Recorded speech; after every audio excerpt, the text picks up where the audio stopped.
चलिए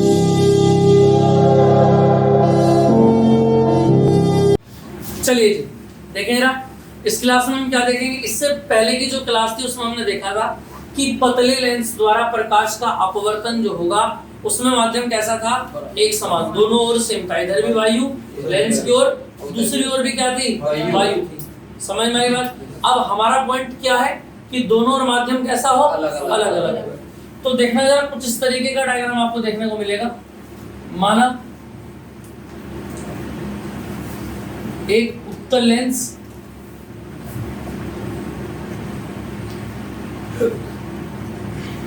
जिसके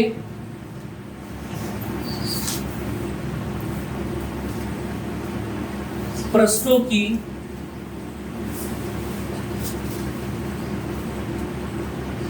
वक्रता त्रिज्या R1 में R2 O,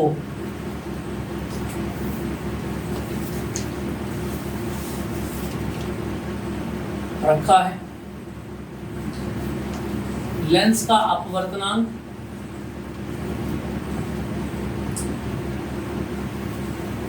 N2 है। क्या मान लिया मैंने लेंस का अपवर्तनांक भैया, N2। ये देखना जरा, पतला लेंस है भैया, यस सर, ऐसा ही बनेगा, यस सर। और यहां से देखना जरा, यहाँ क्या रखी है, वस्तु, ऐसा है कि नहीं, यस सर। और वस्तु से चलने वाली जो किरण होगी, एक बनाएगी आई और एक बनाएगी, इतनी बात है नहीं। यहाँ तक की दूरी बोलो, वस्तु तक की दूरी कितनी होती है U, आई तक की दूरी कितनी बनेगी V, और आई डैश तक की दूरी कितनी बनेगी बोलो। कोई दिक्कत किसी को? No sir. इतनी बात समझ में आ गई? Yes sir. अब देखें जरा इससे आगे नेक्स्ट बात करते हैं। समझने वाली बात है, लेंस का जो अपवर्तनांक है वो कितना माना, N2 माना। अब दोनों और माध्यम अलग, यहाँ कुछ हो रहा है, यहाँ कुछ हो रहा है, यस सर। तो ऐसा मानेंगे लेंस के बाईं ओर N1 अपवर्तनांक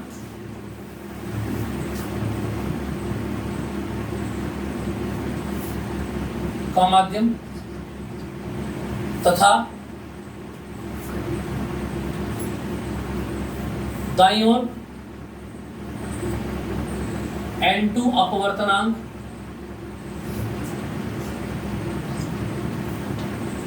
का माध्यम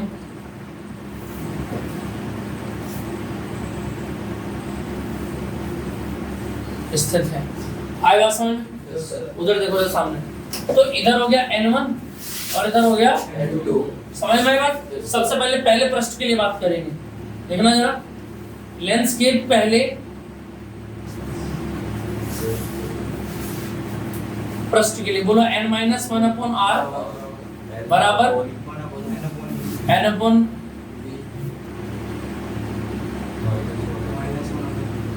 भैया यही तो है फॉर्मूला, इसको देखो जरा एक बार जल्दी से। अब देखो n की जगह पर क्या आएगा, 1 से 2 में जा रहा है, पहले वायु से कहां जा रहा है, कांच में जा रहा है कि नहीं जा रहा है बोलो। अरे पहली किरण वायु से कांच में जा रही है, तो माध्यम 1 से माध्यम 2 में, यानी से लिखेंगे 1 and 2। क्या लिखेंगे 1 and 2, और नीचे आ जाएगा R1।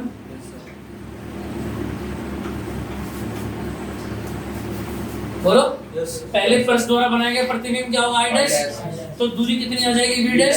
बिल्कुल U और V पहले वाले की तरह चलेंगे, बस अंतर माध्यम का 1 से 2 का और 2 से 3 का है। N1, N2 और N3 तीन ही तरह माध्यम अलग अलग। आई बात समझ नहीं आई, पीछे नहीं आई समझ में बात, क्या समझ में नहीं आया? ये पहला माध्यम में दूसरा है, दूसरा। हाँ, कांच तो हमेशा अलग रहेगा, समझ में आई बात। कांच का तुमने पहले N2 कह दिया, समझ में। और लेंस के समझ में आई, लेंस के दाईं ओर कितना कह दिया मैंने, N1, N3, और बाईं ओर कितना कह दिया, N1। याद रहेगी बात। अब देखो आगे, इसके बाद मैं क्या बताऊंगा बोलो भैया, सबसे पीछे से तुम बताओगे लास्ट क्या बात लिखी जाएगी। इसके बाद जब दूसरे पृष्ठ के लिए मैं फॉर्मूला लगाऊंगा उससे पहले क्या बात लिखूंगा बोलो, बोल के बताओ, सामने देखो। उससे पहले क्या बात लिखता था मैं, किससे पूछा जाएगा केवल उसको। सर प्रथम पृष्ठ द्वारा बनाया गया प्रतिबिंब। हाँ देखो जरा क्या बोलोगे, प्रथम पृष्ठ द्वारा बनाया गया। ये बहुत इंपॉर्टेंट बात है, कहीं ओरिजिनल में काम आएगी। प्रथम पृष्ठ द्वारा बनाया गया प्रथम पृष्ठ द्वारा बनाया गया प्रतिबिंब दूसरे पृष्ठ के लिए सदैव वस्तु का कार्य करेगा। क्लियर है बात भैया, वस्तु का कार्य करेगा। अरे समझ में तो आ रहा है भैया, ऐसा तो कोई नहीं जिससे पता नहीं लग रहा क्या चल रहा है। देवाशीष आ रही है बात समझ में, मुझे लग नहीं रहा आ रही है बात समझ में। और नहीं पूछोगे तो नुकसान अपना करोगे। फिर बता रहा हूं, जब भी क्लास में आप पढ़ रहे हो, चाहे कोई भी सब्जेक्ट पढ़ रहे हो, समझ में आई बात या नहीं, पहली बात तो ध्यान यहाँ रखो। आ रही है बात समझ में। कई बार ऐसा होता है पढ़ते पढ़ते भी बहुत सारी बातें दिमाग में आ जाती हैं, घर की, परिवार की, स्कूल की, दोस्तों की, यारों की, समझ में बातें नहीं, तो हमको फिर दोबारा से कंसंट्रेशन बनाना पड़ता है। सामने होता है, नॉर्मल है। कुछ पढ़ रहे, पढ़ते पढ़ते पता नहीं मास्टर जी चले गए आगे है, और तुम अपनी चाची की ब्याह में पड़े हुए हो, वहाँ उनकी शादी है, ये है, वो है। कई बार ऐसा हो जाता है, ठीक है। तो माइंड को डिस्ट्रैक्ट बिल्कुल ना होने दिया करो। जब भी तुम्हें लगे कि हाँ तुम पटरी से उतर रहे हो, फिर दोबारा सारी चीजें छोड़ के फिर दोबारा सामने आओ। क्लियर है? अब देखो जरा सामने, इतनी बात समझ में आई? तो पहले पृष्ठ द्वारा जो बनेगा प्रतिबिंब आई डैश, वो किसका काम करेगा? वस्तु का काम करेगा। क्लियर? अब बोलो जी, आप बताओ फॉर्मूला क्या लगाऊं मैं सामने से, जल्दी से। दूसरे पृष्ठ के लिए, एक मिनट, दूसरे पृष्ठ के लिए फॉर्मूला बोलो डायरेक्ट। ये तो मैंने लिख ही दिया। अब बताओ यहाँ पर क्या लिखूं, n की जगह क्या लिखूं बोलो? 2n1 क्यों लिखोगे? अब तो 2 से 3 में जा रहा है, तो 2n3 लिखोगे कि नहीं लिखोगे? 1 तब लिखते जब यहाँ भी वायु होती, लेकिन यहाँ कोई और माध्यम आ गया। समझ में आएगा? पहले यहाँ से आ गई तो 1n2 लिया, जहाँ जाएगी उसको आगे लिखते हैं, जहाँ से आ रही है उसको पहले लिखते हैं। तो बाहर जा रही है तो 2n3 हो गया माइनस, बोलो ऊपर n आएगा -1/, वस्तु कहाँ रखी है? हाई डैश के ऊपर, तो दूरी हो गई v डैश, और प्रतिबिंब कहाँ पर बना? I के ऊपर, तो ये हो गया v। एक छोटी सी गड़बड़ हो गई भाई, छोटी सी गड़बड़ हो गई, चलो कोई बात नहीं। एक काम करो, सुनो ध्यान से, क्या दिखाई दे रहा है नीचे स्क्रीन में है? देखो एक काम कर लो, ये इतना समझ में आ गया? ये सही है, फिलहाल इसमें एक लाइन जुड़ेगी बस की वजह। इतना समझ में आया तुमको? भाई समझ में आ गया माध्यम को कैसे कैसे बदल रहे हैं हम? अब एक काम कर लो, इसको ठीक करने के लिए इसको थोड़ा सा ठीक कर देते हैं। मैंने आपको एक बात बताई थी कि अगर कहीं पर भी 1n2 लिखा हुआ है, इसका मतलब क्या होता है? माध्यम 2 कहाँ रहेगा? ऊपर, और माध्यम 1 कहाँ रहेगा? नीचे। बताओ ऐसा कुछ बताया था कि नहीं बताया था? अरे बताया था ना भैया? है बताया था। अब देखो कैसे करोगे इसको, देखो इधर आ जाओ। इस 1n2 को क्या लिख सकते हो? n2/n1 माइनस के 1/r1। इस 1n2 को क्या लिख सकते हो? n2/n1 अपॉन माइनस के 1/u। इससे 1 मत बनाना। इतना समझ में आ के नहीं है? दिख रहा है? इसके नीचे भी दिख रहा है जी? क्या कह रहे हो? नहीं दिख रहा, कोई बात नहीं।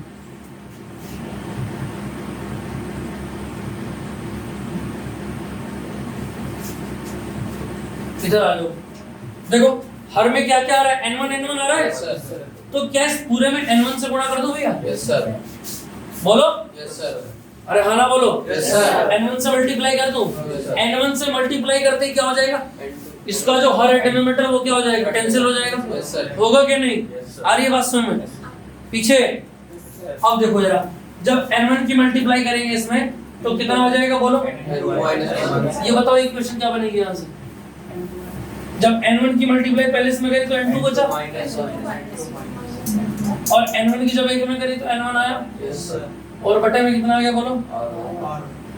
कोई दिक्कत किसी को? No sir. जब n1 की मल्टीप्लाई करी तो ऊपर n2 बचा, नीचे कितना आया? आगे बोलो कितना आया? बोलो भैया, आया कि नहीं आया? Yes sir. ये पूरी इक्वेशन बन गई इक्वेशन नंबर 1। याद रहेगी बात? Yes sir. अरे क्लियर है? Yes sir. हमने केवल फॉर्मूला खोल दिया 1 and 2 का, बाकी तो बात सही थी सारी, ठीक? Yes, क्योंकि जरूरत पड़ेगी आगे। अब इधर आ जाओ, यहाँ पर भी बोलो 2 and 3 को क्या लिखोगे? बोलो n3 अपॉन माइनस का 1 अपॉन, यहाँ बोलो n3 अपॉन, अपॉन में क्या आएगा? और अपॉन कितने से मल्टीप्लाई कर दूं? बोलो n2 से कर दूं भैया? Yes sir. लिख लेना यहाँ पर n2 से गुणा करने पर दोनों। जब n2 से गुणा करी तो n2 कट गया, ऊपर क्या बचा? n2 की जब एक में करी तो n2 आया और नीचे क्या आ गया? n2 की जब इसमें करी तो n2 कर गया, n3 आ गया, नीचे क्या आ गया? v, और n2 की एक में मल्टीप्लाई करे तो n2 अपॉन। बोलो समझ में आ गया नहीं? Yes sir. इतनी बात समझ में आ गई? Yes sir. क्लियर है भैया? Yes sir. और इक्वेशन नंबर क्या बन गई? सेकंड। क्लियर है? Yes sir. अब डायरेक्ट उठा के क्या करोगे? बोलो इक्वेशन फर्स्ट को ऐड कर दो इक्वेशन सेकंड और जब ऐड करोगे तो ऊपर कितना आएगा? बोलो n2 माइनस n1 अपॉन, और क्या बोलो कितना आएगा?